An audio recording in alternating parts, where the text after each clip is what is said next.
Let's quickly look at how to assemble shapers once they have been printed. The materials you will need are 2 bolts, 2 nuts, optional springs, and optional steel shim tape. I have 2 examples here, one with hexagonal indents and one without, so we'll look at how to assemble both. As mentioned in the walkthrough video, when you select a hex bolt in the program, it automatically creates a hexagonal recess at the bottom of the shaper half. This indentation is designed specifically to lock the hex bolt in place. Start by sliding the hex bolts into their slots. I recommend using compression springs as mentioned in the manual.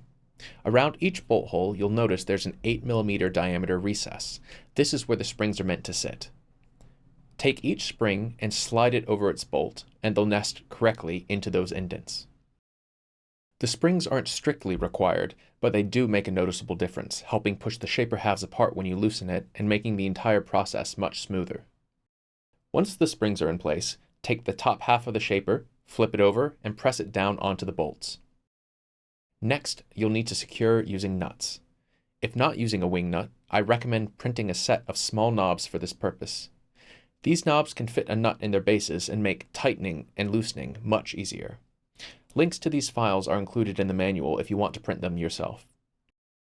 Screw one knob onto each bolt, tighten them down, and the assembly is complete.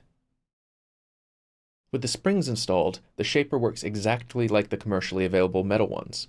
When you loosen the knobs, it opens on its own without needing to pry it apart. It functions beautifully, and I highly recommend you using the springs for that reason. Now let's look at the shaper without a hexagonal indent. On this one, the bottom shows a standard round bolt hole. In this case, use a standard rounded bolt. Insert the bolts as before, add the springs on top, place the top half of the shaper over the bolts, and then clamp it down. Then screw on your fasteners. The only caveat with the non-hex version is that the bolt heads aren't anchored into anything. When you tighten or loosen the fasteners, the bolt may spin once it sits flush against the shaper. To prevent this, you can apply a tiny amount of glue under the bolt head or inside the bolt recess.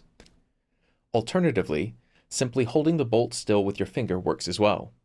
Either method will keep the bolt from rotating and will allow you to tighten the shaper properly. An additional recommendation I have is to line the cutting surface with thin steel shim tape. This tape is an incredibly thin self-adhesive steel layer that protects the cutting surface from your knife.